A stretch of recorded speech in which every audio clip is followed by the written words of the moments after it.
여러분 안녕하세요. 신문 읽어주는 쌤 라이먼 뉴스쌤 오늘 268번째 시간입니다.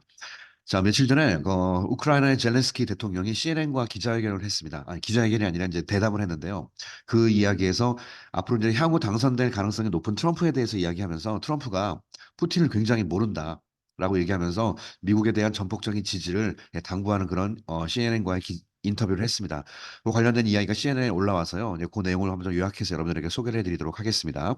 이 장면이 이제 그 인터뷰했던 대담 장면인데요. 제목을 보시면 이렇게 달았네요. 젤렌스키가 말하기를 트럼프는 doesn't understand. 잘 이해를 못하고 있다. 푸틴을 잘 모른다. 왜냐하면 he has never fought him. 푸틴이랑 싸워본 적이 없지 않냐. 푸틴을 진짜 모른다라고 얘기하면서 미국에 대한 전폭적인 지지를 다시 한번 강조를 했습니다. 자, 관련된 내용 같이 보실까요? Former US President Donald Trump는 will be 뭐가 될 것이다? Against Americans if he choose to support Russia over Ukraine.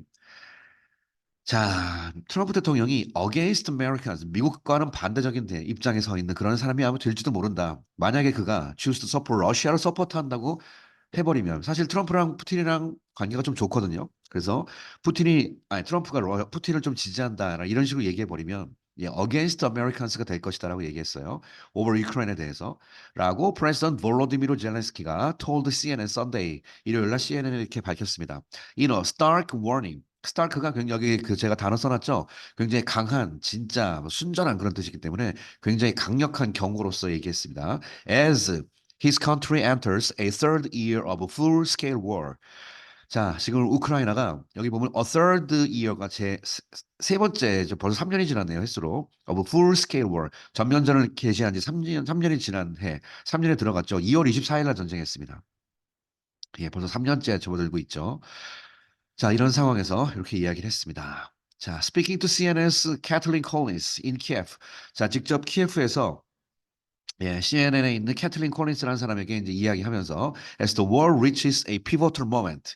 어떤 상황 속에서냐면 이번 전쟁이 피보틀이 핵심적이라는 뜻이잖아요. 굉장히 핵심적인 순간에 지금 접어든 이런 상황 속에서 예, CNN과 말하면서 젤렌스키는 said he cannot understand how Donald Trump can be on the side of Putin. 그는 도무지 이해를 못하겠다. 어떻게 도널드가 can be on the side of 바로 푸틴, 러시안 프레지던트 블라디미르라고 나와 있죠. 푸틴의 편에 설 수 있게 될 수 있는지 자기는 정말 이해를 할 수 없다라고 이야기했습니다. It's unbelievable이라고 그런 이야기했어요.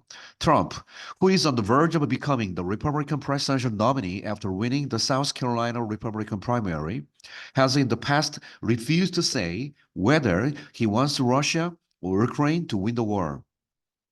자, 트럼프가 영어의 요 표현 기억나십니까? On the verge of가 이제 막 뭐 하려고 하는 이란 뜻이에요. 예. 대통령이 되는 건 아니고 이제 가능성이 많은데 becoming the Republican 공화당의 presidential nominee 대통령의 임명자가 이제 후보가 될 가능성이 지금 제일 많죠.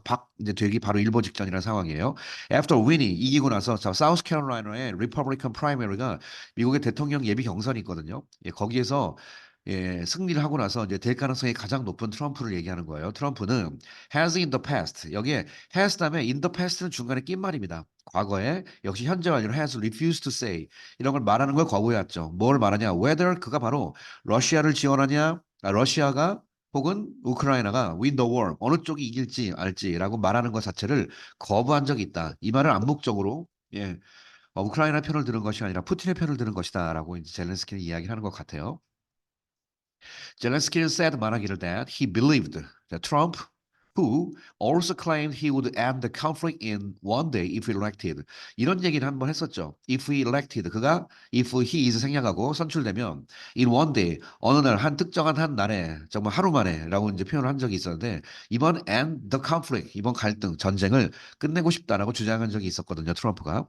그렇게 얘기했던 트럼프가 did not understand Putin's goal, 푸틴의 진짜 목표를 전혀 이해를 하지 못하고 있다라고 젤렌스키는 또 경고하면서 얘기를 하고 있습니다. 자, 내용이 좀 길어서 이제 중간에 좀 이제 약간 좀 제가 좀 이렇게 편집을 좀 했고요. 자, 이제 두 번째 단락으로 넘어가서 이런 얘기를 했습니다. Ukraine's multiple challenges. 현재 우크라이나가 직면하고 있는 여러 가지 문제가 있는데요. 예, 젤렌스키가 말하기를 때 한번 읽어보실까요? Without US aid, 미국의 도움이 없으면 Ukraine will not only struggle to make any new gains on the battlefield. not only니까 뒤에 but also it will also find it difficult to keep defending itself this year. 이건 충분히 할 수 있을 것 같아요. 우크라이나는 will not only 자, 뭐 할 뿐만 아니라 struggle 예, 고군분투하다 막 열심히 노력한다. 애써서 일한다. To make any new gain 뭔가 새롭게 게인을 얻기 위해서 열심히 일할 수밖에 없는 상황이다. On the battlefield에서 그럴 뿐만 아니라 but 또한 자, 요 표현 많이 보셨죠? Find it difficult to, find it 형용사 to 이하의 동사하는 거 힘들다고 여긴다 뜻이에요. 이선 이제 가짜 목적어로서 to 이하의 동사를 is로 다시 받는 겁니다. 그래서 to 이하의 동사를 difficult 하다라고 find 여긴다. 영어의 아주 유명한 표현이 되겠죠? Find it difficult to. 제가 수업 시간에도 굉장히 강조하는데 또 나오네요 이렇게. Find it difficult to 뭐 하는데 어려움을 겪을 것이다. Keep 그다음에 defending itself 이제 올해 자신을 방어하는데 굉장히 어려움을 겪을 것이다라고 얘기하고 있습니다. 자, people will be prepared. 사람들은 준비될 것이다. 그러니까 우크라이나 국민들은 준비될 것이다. But 그러나 ammunition은 영어의 탄환이라는 뜻이거든요. 무기를 상징하는 탄환은 will not be prepared. 준비되지 않을 것이고, and the brigade. 정확히 말하면 brigade가 한국식으로 말하면 여단, 사단보다 높은 여단 규모인데 아무튼 큰 군대 개념이 will not be ready. 준비되지 않을 것이다. Not only for our counteroffensive. 예, counteroffensive가 맞받아치는 공격, 그러니까 반격을 얘기하는 거죠. 이걸 위해서. 안 될 것이고, 예, they will not be ready to defend, to stay strong. 예, 그들은 이 군대는 이제 우크라이나 군인들은 예, ready to defend, 방어하는데 준비가 되지 않을 것이고, to stay strong. 영어에 stay 다음에 형용사 쓰면 어떤 상태를 유지한다는 뜻이잖아요. 예, 강력하게 준비되는 상태 유지하기 힘든 그런 상황이 될 것이다라고 예, 어려움을 이렇게 얘기했습니다. It will be very difficult. 그가 말하기를 굉장히 어려워질 것이다라고 말하면서 the timing is crucial. 자, 시간이 굉장히 지금 현재 긴박하다, 민감한 상황이다. As Zelensky said early on Saturday that 자, 일요일 날 말하기를 삽입하면서 that 어떤 상황이냐면 러시아가 could attempt 뭐 하겠다며 a new offensive 새로운 공격을 시도할 가능성이 있기 때문입니다.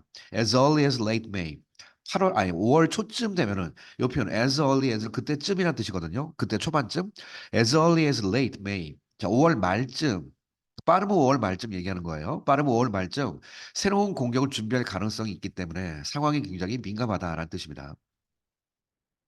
자, 젤렌스키 told CNN인데 이렇게 말했습니다. Russia is spending billions. 러시아가 예, 수십억 달러를 얘기하는 거죠. 이거를 쏟아붓고 있다. On the spreading false information. 근데 문제는 전쟁이 아니라 가짜 정보를 확산시키는 데 쏟아붓고 있다는 얘기했어요. 뭐에 대해서 about the war에 대해서. And it has been successful. 그들의 어떤 가짜 정보 확산 작전은 has been successful. 성공적이었다. In using disinformation as a weapon. disinformation as a weapon. 이 가짜 정보를 as a weapon, 무기로 사용하는 데 있어서 아주 그냥 걔들이 큰 성공을 해왔다.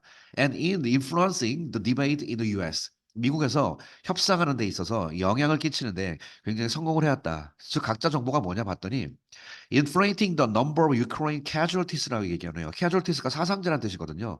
우크라이나의 사상자 수를 inflate, 부풀린다는 뜻이에요. 예, 그 넘버 숫자를. 자, 그 부풀리는 것은 is just one example of how 이것은 하나의 예인데 how Russia is spreading. 어떻게 러시아가 현재 spreading false narratives 잘못된 이야기를 바깥으로 이제 퍼뜨리는지에 대한 하나의 예다라고 얘기했고요. 라고 또 프레지던트 젤렌스키가 말했습니다. Early on Sunday, 자 일요일 날 젤렌스키가 disclosed 폭로했죠. For the first time 첫 번째로 뭘 폭로하냐 이게 for the first time은 중간에 삽입처럼 빨리 보이셔야 돼요. disclosed 하면 곧바로 목적어가 뭐냐? The number of Ukrainian soldiers killed in the conflict. 이번 전쟁에서 죽은 우크라이나의 그 군인들의 수가 so far 지금까지입니다. 지금까지 3만 1,000명이다라고 얘기를 했어요. 실제로 러시아는 굉장히 부풀려서 얘기하고 있다고 하죠. 자, 이게 마지막 그 지난번에 젤렌스키가 미국 의회에서 연설했던 그 장면인데요. 그러니까 미국 의회 차원에서도 많이 좀 도와달라고 좀 얘기를 했습니다, 이번에. He said it was important to share the number. 이 숫자, 자, 우리가 밝힌 이 3만 1,000명이라는 숫자가 숫자를 좀 쉐어하는 게 중요하다. 왜냐하면 좀 알려주는 게 중요하다. 왜냐하면 we have had enough of the lies. 이게 표현이 우리, 즉 이 위를 강조한 거 보니까 사실은 이제 위가 이제 우크라이나 얘기하는 건데 문맥상은 사실 위가 우크라이나뿐만 아니라 지금 좀 도움을 청하고 있는 미국도 좀 포함하는 것 같긴 한데요. 아무튼 we have had enough of the lies. 충분히 거짓말 지금까지 우리는 당해왔다. 그러니까 지금 이 제대로 된 3만 1,000명 좀 이거 좀 얘기해줘라. 더 이상 아니다 이거죠. Adding that 첨가하면서 even some US politicians 바로 이거예요. 미국의 국회의원들, 미국의 정치인들이 have been sharing widely inaccurate numbers. 잘못된 정보를 지금까지 폭넓게 공유하고 있다. 이런 상황 속에서 를 덧붙이면서 제대로 된 넘버를 쉐어해 달라 하는 것이 너무나 중요하다라고 젤렌스키가 또 이야기를 했습니다. 자, 제가 이제 제일 핵심적인 내용만 좀 뽑아서 여러분들에게 이제 강의니까 간단하게 소개를 해드렸어요. 이제 그 외에 좀 이렇게 세부적인 이야기들이 좀 많이 있었는데요. 역시 요것도 이제 CNN 가서 검색해 보시면 되겠습니다. CNN 가서 지금 이게 어제 올라온 기사니까요. 예, 요거 그냥 젤렌스키 says Trump doesn't understand Putin 뭐 요거 있잖아요. 요거 검색하시면 요거는 이제 거의 동영상으로 같이 나오니까요. 요걸 같이 보셔도 괜찮고요. 요즘에 유튜브 같은 경우는 자막 서비스도 되니까 웬만큼 좀 이렇게 자막 활성화 시키면은 뭐 약간은 좀 더 볼 수 있습니다. 예, 같이 한번 좀 보시면서 예, 세부적인 내용을 더 살펴보시고 싶으신 분은 같이 보시면 되겠습니다. 자, 오늘 젤렌스키가 CNN과 회담을 하면서 예, 러시아와의 전쟁에서 우크라이나를 더욱더 좀 도와달라. 트럼프는 푸틴 정말 모른다라고 좀 이게 간절하게 상황을 좀 읍수하는 내용에 대해서 여러분들에게 한번 소개를 해드렸습니다. 오늘 이야기는 여기서 마치겠습니다. 여러분 감사합니다.